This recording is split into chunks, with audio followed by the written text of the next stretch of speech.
Hi ನಮಸ್ತೆ friends, ಇವತ್ತು chicken ಕಬಾಬ್ ಹೇಗೆ ಮಾಡಬೇಕು ಅಂತ ನೋಡ್ಕೊಳ್ಳೋಣ.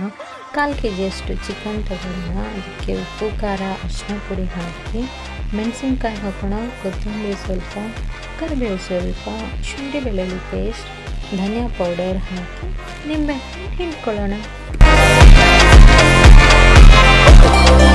ಇದಾದಮೇಲೆ ಸ್ವಲ್ಪ ಕಾರ್ನ್ಫ್ಲೋರ್ ಆ್ಯಂಡ್ ಕಬಾಬ್ ಪೌಡರ್ ಒಂದು ಸ್ವಲ್ಪ ಹಾಕಬೇಕು. ಹಾಕಿ ನೆನೆಸಿಟ್ಕೋಬೇಕು. ಒಂದು ಬಾಳಿಗೆಯಲ್ಲಿ ಆಯಿಲ್ ಹಾಕ್ಕೊಂಡು ಒಂದೊಂದೇ ಚಿಕನ್ ಪೀಸ್ನ ಬಿಡ್ತಾ ಹೋಗಬೇಕು.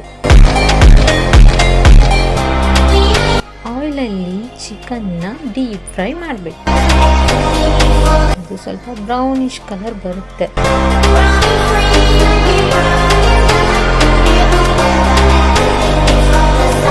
ಒಂದು 10 to 15 ಮಿನಿಟ್ಸ್ ಬೆಂದಾದ್ಮೇಲೆ ಅದನ್ನು ತೆಗೆದು ಚಿಕನ್ ಫ್ರೈ ರೆಡಿ ಆಗಿಬಿಡುತ್ತೆ.